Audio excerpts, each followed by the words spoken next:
Joshua 1:1 through 9. It says, After the death of Moses, the servant of the Lord said to Joshua, the son of Nun, Moses' aide, Moses, my servant, is dead. Now then, you and all of these people get ready to cross the Jordan River into the land I'm about to give to them, the Israelites. I will give you every place where you set your foot, as promised Moses. Your territory will extend from the desert to Lebanon, from the great river, the Euphrates, all the Hittite country, to the Mediterranean Sea in the west. No one will be able to stand against you all the days of your life. As I was with Moses, so I will be with you. I will never leave you nor forsake you. Be strong and courageous, because you will lead these people to inherit the land I swore to their ancestors to give them. Be strong and very courageous. Be careful to obey all the law my servant Moses gave you. Do not turn from it to the right or to the left, that you may be successful wherever you go. Keep this book of the law always on your lips. Meditate on it day and night, so that you may be careful to do everything written in it. Then you'll be prosperous and successful. Have I not commanded you? Be strong and courageous. Do not be afraid. Do not be discouraged. For the Lord your God will be with you wherever you go.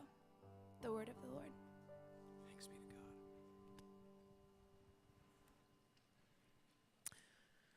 Our speaker this morning is Dr. Thomas Fitzpatrick. Thomas is a graduate of Point Loma Nazarene University. He works here in San Diego after going to dental school. He has a practice here in San Diego. And he's someone I've known for a long time. Know his love for people, his love for ministry. He's so involved here at Point Loma, has been incredibly involved with the Romanian School of Business and with the research associates in the science department for the pre-health major. Any pre-health majors in here? Any business majors? Okay. Thomas loves people. He loves to network. I see him and watch him love to connect people with, as he recognizes different gifts that they have and people that they might want to know. More than that, for me and all his gifts, is he's a friend of mine. I got to meet Thomas when I was a student in a summer ministry team, and he was one of my campers. So would you welcome with me Dr. Thomas Fitzpatrick? You mentioned Kerr, but you will. Yeah. Thanks, Joey.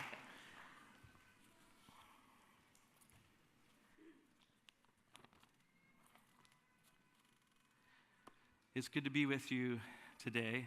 I look out at you, and each of you has a story. Each of you is on a journey that brought you here to Point Loma, and hopefully sharing my journey and what I've learned along the way will encourage you to continue to move forward and trust God in what He wants to do with you.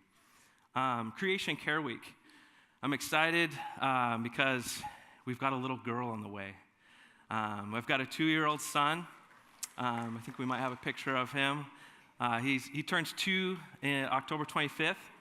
And our little girl, this was a little while ago, but our little girl is due in 5 weeks. It's my beautiful wife, Tara. We've been married 5 years. So definitely in this Creation Care Week, it's a miracle of life, and it's a blessing. I come from a family, 4 kids. I'm the third of 4. We all attended Point Loma Nazarene. My sister's the oldest. She's a teacher. She's actually over in Bulgaria, of all places. My older brother, John, is a Nazarene pastor up in Wairika, and Cassie is his oldest. By the way, your dad says he misses you and loves you. My younger brother, Josh, is a pastor in Dallas, Texas. And he told me recently that his pastor was at the dentist recently, and the dentist was checking everything out, making sure he didn't have any cavities. And he asked him, he said, Pastor, do you floss every day? And the pastor looked right back at him and said, do you read your Bible every day? So all of us need some improving, okay? My parents are missionaries of all things. My dad was an attorney. My mom taught English as a second language for many years.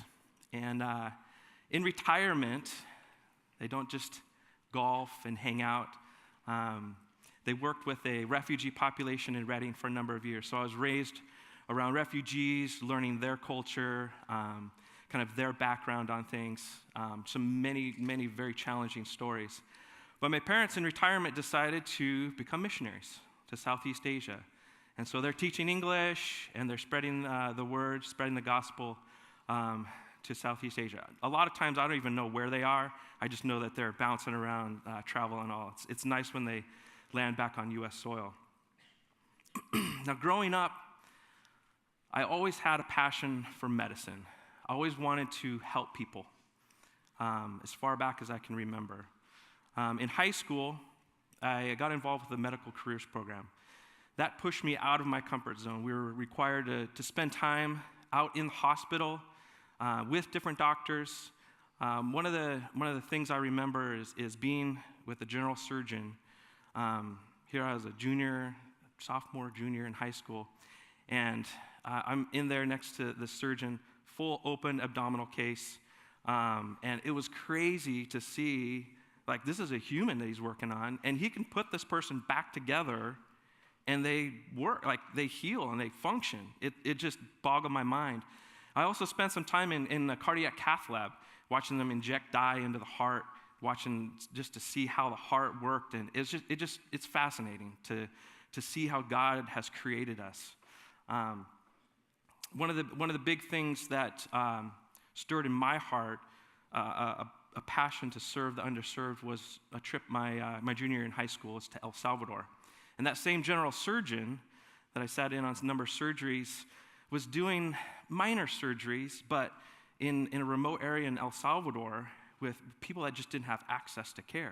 And he's able to take glass. There was a piece of glass that was in this lady's arm, and there was a bullet that was in this other guy's leg. And I was just like this student just looking at this, watching him just make this incision and help this person that just didn't have access to care. And that's when God stirred in my heart, man, you can use your knowledge and skills to impact people, to serve other people, to share God's love through being in the hands of Christ. Here he is, a surgeon. So my journey to Point Loma, it was eye-opening. I had this drive, this passion that God really wanted to use me, but I got beat up here. Man, my friend in dental school said, it's like drinking from a fire hose. And some of you feel like, man, are these teachers and professors just like throwing all this stuff at me just to see if I can survive? But at times I just felt overwhelmed with drinking from a fire hose. And my encouragement to you is to take those opportunities when you're studying for tests, when you're studying for quizzes. It kind of seems like a dark cloud. I've got to get over this. I got to get past that. But try to change your mindset to be, it's a blessing. It's a blessing to be able to receive this knowledge and to anticipate, look forward to how God is gonna use that knowledge and skills that He's blessing you with right here. Surround yourself with great people that will encourage you and strengthen you. A couple of names that come to mind when I was at Point Loma was Dr. Daryl Falk. He was the pre-med advisor at the time, and I sat down with him multiple times. I said, man, I don't know if I can do this. I mean, there's some really smart students that are bailing out of the science program and going to other majors, and I'm not as smart as them. How can I continue to move forward? But he sat down with me, he said, do you feel God really called you to go into medicine and to serve people? And I said, yes. And he said, keep plugging forward. We'll figure this out. So it's people like Daryl Falk, and actually his grandson is pre-med, pre-dent at Westmont, and came and observed my office this summer and really saw what dentistry was like in action. Another person was Dr. Mike Mooring. We did summer research together, and we were out in New Mexico studying bighorn sheep. And it was such a blessing just to get to unplug from all the studies and get out in God's beautiful creation and to study and to appreciate that. So I encourage you, in this time of learning and studying, God's already blessing you with knowledge and skills. Like I said, each of you is on a journey. Figure out what you can do right now to use those skills, whether it be tutoring, whether it be coaching. Get involved in the many opportunities that you have here at Point Loma. Brian Becker, leading LoveWorks. I love LoveWorks trips. It takes you out of your comfort zone. It gets you into areas where you might not just regularly travel. I was able to do a LoveWorks trip to Macedonia and Kosovo, places you wouldn't just think of going on vacation. One story, when we were in Macedonia, those countries have gone through so much. I can just feel like the darkness and tension. So it was so awesome to bring light to these communities, working on a community center. But we were in this van, and we had a day of just rest and going to this lake. We just got gas at this gas station. We had 2 vans, and we were in the one behind it. We pulled away from the gas station, started driving, all of a sudden, thunk. Like, what's going on?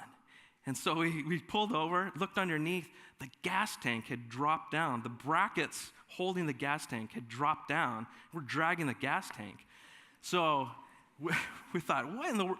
We didn't have cell phones. We couldn't call. The other van had kept on going. They're figuring, they'll catch up with us. So the missionary, you get into situations you have no clue how to get out of. This is a MacGyver moment. So the guy pulls out a pocket knife. He had jumper cables in the back. He split the jumper cables open, took the wire out, tied it from one side, looped it underneath to hold the gas tank up. So we jumped back on the road and continued on. I mean, it was unbelievable. But all that to say is there'll be moments in your life where you're like, I don't know how to get out of this. But stay focused. Surround yourselves with people that have that knowledge and skills. Here at Point Loma, a lot of mentors or mentor opportunities. Those are the people that really poured into me and encouraged me on my journey and kept me looking forward.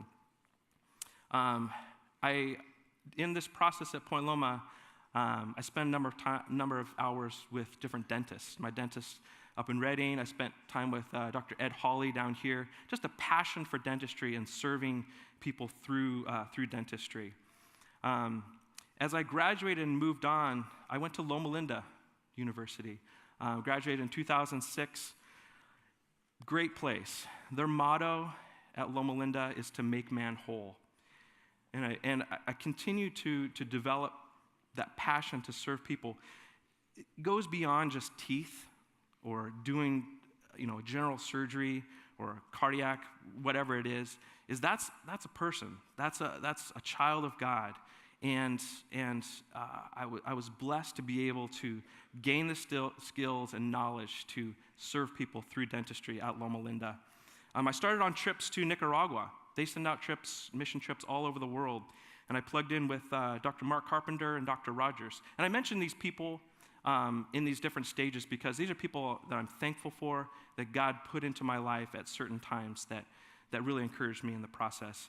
Dr. Carpenter would take students, before we even learned how to work on patients before, he took us into his office and he taught us how to give injections.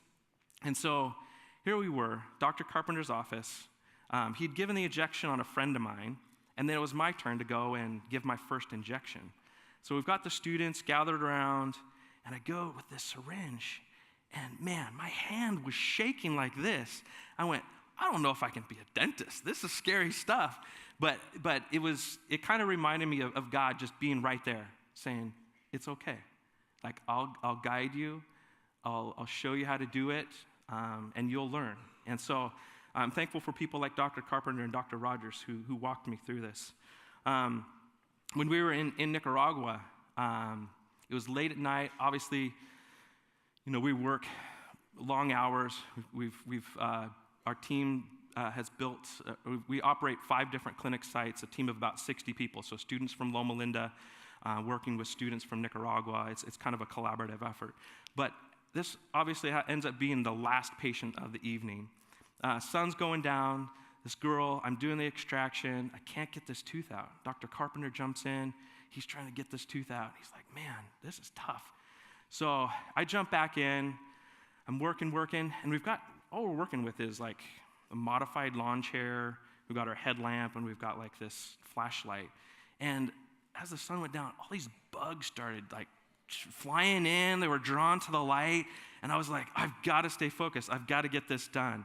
And sure enough, Dr. Carpenter's right there coaching me through. And as a student, we finally got that out. And the parents and the kid were so thankful for us being able to get her out of pain. Another opportunity, there was a big tsunami back in 2004. Another big tsunami that just hit Indonesia. But these people lost everything, and we ended up flying into Sri Lanka. We were in a temporary housing area. People had lost everything. We were able to provide dental service to them. And we'd packed up for the day. We'd gone back to our site, and this lady showed up on a motorcycle with her little kid, and she'd followed us all the way back to our site, and she just said, we couldn't speak the language. He was in pain and was pointing to the tooth. And so I pulled out our equipment, I gave an injection, and the kid just fell asleep. We were able to take the tooth out. The kid was in so much pain for so long that just being able to get that tooth out and give that anesthetic, numb him up, was a life changer. It's pretty amazing I'm blessed to be able to have that knowledge and skills to bless people through dentistry. In Nicaragua, we were asked to do a dental clinic up at this coffee plantation. So 70% of the population lives on less than $2 a day. We'd grown to operating 5 clinics. One of the clinics is 2 hours east of Managua, the capital city. 650 farmers and families all dump into this co-op. They said, hey, can you provide dental services to these farmers and families? So we said, yeah, let's figure it out. So we started operating a clinic there. Some of these pictures are from up at the plantation. And I always, in the back of my mind, I thought, how can we provide a revenue source to sustain the efforts, these nonprofit efforts? And so I said, let's figure out how to import the coffee, get it here to the States, so we can sell it to give back to those efforts. So we ended up starting Cura Coffee. Cura is to care for or to cure. One of the people I started sharing my ideas with was Randy Atade. He was a professor of entrepreneurship here, and he teaches the MBA. Kathy Gallagher was involved with the Economic Institute, and she and Randy owned the Jennings House, which is the coffee shop just at the end of Talbot. Check it out if you haven't been there. Amazing coffee, and just a great space. But they said, let's figure this out. So Randy took this project to students, business students. I said, let's put together this business plan. And so that was the birth of Cura Coffee. He took it to the MBA students who modified it, improved it, and that was launched in 2014. It took me 2 years to figure out how to get the coffee beans up to the United States, to open up that supply line. Our first time trying to get beans in, I don't know how to bring up beans from Nicaragua. I'm a dentist, So in our big containers, when all the instrument supplies are used, I got 200 pounds of coffee from this coffee plantation. I filled up the containers to divide it up. So we're coming back through customs, LAX. It's midnight. Everybody's tired. Well, I didn't really tell the students that there was coffee in their containers. They just thought it was dental instruments. So a few of them went through, and I saw 3 or 4 of them get pulled off to the side, and I went, oh no, customs is gonna strip search them, and this is not good. So then I got up to the customs agent, and he said, sir, what's in your container? I said, coffee beans. And he looked at me. He said, can you just make my job easy and tell me who's trying to smuggle in the drugs? And I was like, what? He's like, no, I'm just kidding. Just get on through. I was like, oh, geez. So made it through that one. I didn't know if the coffee beans were going to taste like dirt or if it was going to be amazing. So I brought him to Cafe Moto. It's a local roaster, been in business for a long time, and they did a roast profile to just kind of, hey, is this good coffee? He said, this is great. So I knew I had a good product. I was trying to develop the story of how to give back through dentistry. So Randy and Kathy were really helpful in that, surrounding myself with good people. I've got a great team of advisors. How do what steps do I make? And so we've got Cura Coffee going. One quick little story with our collaboration with the dental school in Nicaragua is about 6 months ago, I was contacted by Jamie Gates. One of his students has a dad who's doing work in Nicaragua. And it's foster kids. They're trying to get these kids in Nicaragua through an educational system onto success. So one of these girls' dreams was to become a dentist. She graduated from the high school education system there, and she had applied but didn't have the scores. But the private school was too expensive. So contacted me, hey, do you have any contacts at dentists in Nicaragua? So I emailed UNICA, it was University in Nicaragua, and put her in touch. This was on a Friday. Classes started on Tuesday. And they met. She went down to the dental school, submitted the paperwork. They gave her a half tuition scholarship. And by Tuesday, she had started classes and is now in dental school on her way to hopefully, serving people through dentistry. So you just never know what God is going to do and the right people at the right time. So Cura Smiles is a nonprofit that birthed out of Cura Coffee. I was encouraged to continue those efforts in Nicaragua, but we wanted to see how can we have impact here in the United States in our backyard. So I've got a quick video. This is a little background on Cura The smile is something that's there. People expect for you to have teeth, and when a tooth is missing or all your teeth are missing, people's eyes go right to it. We're dealing with people in Nicaragua that just don't have access to dental care at all. And the norm is to be in pain. And they won't receive what they really need to eat well and speak well. We started in the year 2000, bringing a small dental team to this remote community. Now we're on an annual basis, we operate 5 dental clinics, doing over 1,000 procedures each trip that we go down, which changes their way of life. So working with those locals was the best thing that we could have done. For sure, they cannot treat everybody. So having us train and also to have the equipment we don't really have right now. It's a lot. It's everything. Our overall goal is to expand sustainable dental care locally and globally. And we realize that there's a huge population just in our backyard that needs dental services. That's when I started reaching out to Mid-City Church in the Nazarene. The last 2 years, we brought down portable dental units from Loma Linda, set them up in their church, and we're actually able to provide dental services. So we said, let's open up a dental clinic in San Diego, in Mid-City, to serve the underserved. We're in the process of actually getting that clinic built. We have the finalized drawings from a dental supply company, and now we are actually starting into the fundraising process. The end goal, connecting professionals, individuals, even corporations and resources here in the United States with the less fortunate. We've started something good in Nicaragua, and I see opportunities around the world. It makes me want to do more to help more because I see that the skills and abilities and the blessings that I can give to others, it changes their way of life, which helps enrich my life.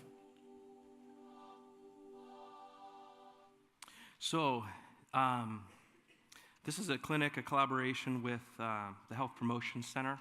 They have a medical clinic that serves people on Tuesdays and Thursdays, and now the construction is done.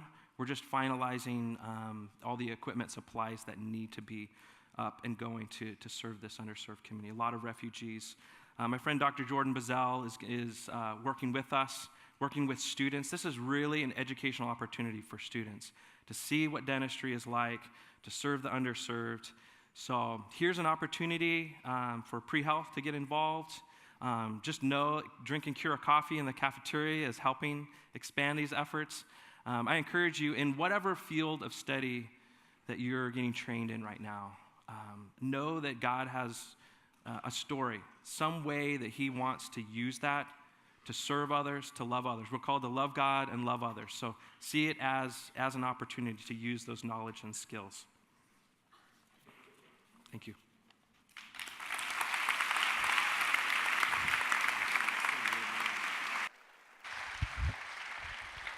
Thanks, Thomas. As it is custom for us on Wednesdays, the altars are open for prayer and anointing, and so we will have campus pastors here up front. And so if you want to be prayed for, we'd like to pray for you. So let me go ahead and close this with a word of prayer. God, we thank you so much for your goodness and for your love. We thank you, Lord, for the ways that you call us to be able to be your hands and feet in the world. We thank you for this story and for the life of Thomas and the ways, Lord, that you've been using him to be able to touch the people in Nicaragua and different places of the world, and we're thankful for that. And we ask, Lord, that you be with us, and we may have our hearts open to the ways that you are calling us, in the different ways that we are engaging in our academic pursuits, Lord, that in our vocations, Lord, that you may be able to use those things for your glory and for your honor. We love you, Lord, so much, and we're thankful for this word this morning. In the name of Jesus, pray. Amen. You are dismissed.